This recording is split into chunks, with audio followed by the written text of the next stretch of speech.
జై శ్రీ ఆదిశంకరాచార్య. జై జై శ్రీ ఆదిశంకరాచార్య. గురుదేవుల రామానుజ. హరి ఓం తత్సత్.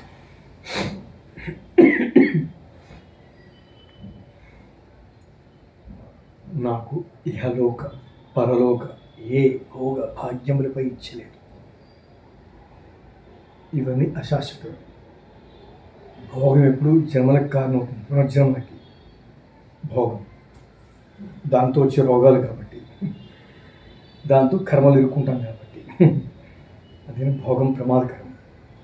నాకు భగవంతుడి సంబంధాలు, భగవంతుడితో ఉంటాం, ఆయన దగ్గరే ఉంటాం నాకు ఇష్టం.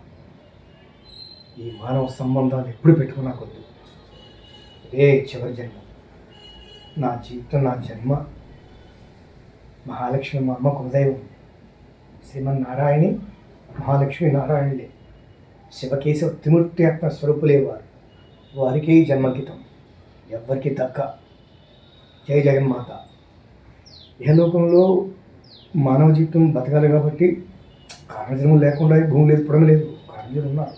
ఉదాహరణ పెద్దనే, మా మెగాస్టార్ పెద్దనే కావచ్చు, చిన్న అందరూ కూడా. అలాగే నందమూరి వంశశ్రేష్ఠుడు,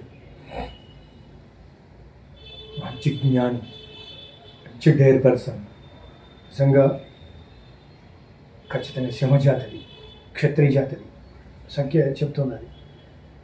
బాలయ్య బాబు ఇలాంటి వీళ్ళందరూ కూడా మహానుభావులు.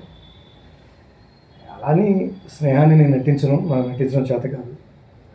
అంటనట్టుగానే ధర్మమైనటువంటి వినయ విధేయతలు కలిగి, సంబంధాలు కలిగి, తామరాకు నీటి బిందు ఏ విధంగా రిలేషన్ కలిగి ఉంటుందో అంతే శాశ్వత అంతర్గత బంధం భగవంతుడే, ఆయనతోనే పెట్టుకుంటాను. That's it. హరే కృష్ణ. ఇది చివరి జన్మగా భావిస్తున్న పరమేశ్వర జగన్మాత అనుగ్రహించి, అయ్యో నిజుడిగా అనుగ్రహించి ఆశీర్వదించుతాయి. ఈ కర్మ నేను చూసేశాను. విరక్తి వైరాగ్యాలు ఎవ్వరిని నమ్మను, ఏ బంధాన్ని నమ్మను.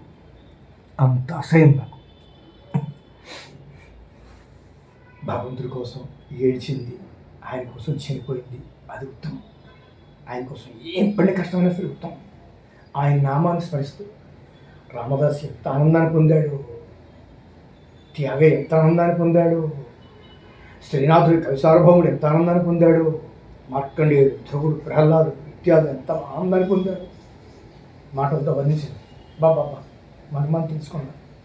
నాకు అది ఇష్టం. ద్రౌపదమ్మ, సీతమ్మ ఎన్ని కష్టాలు పడ్డారో తెలియదు, కానీ వననాతీతం. కానీ వాళ్ళు కష్టాలే కోరుకున్నారు. వాళ్ళు భోగాలు కోరుకొని, పరమేశ్వరు అమ్మే కోరుకుని ఎంత వాళ్ళు అమ్మడు జాడలో నిన్ను చూస్తాం. హరే కృష్ణ. యోగిరాజ్ శ్రీకృష్ణ భగవాన్ పరమాత్మకి జై. జై శ్రీమన్నారాయణ. కృష్ణ బృందాక్ష భగవాన్ పరమాత్మకి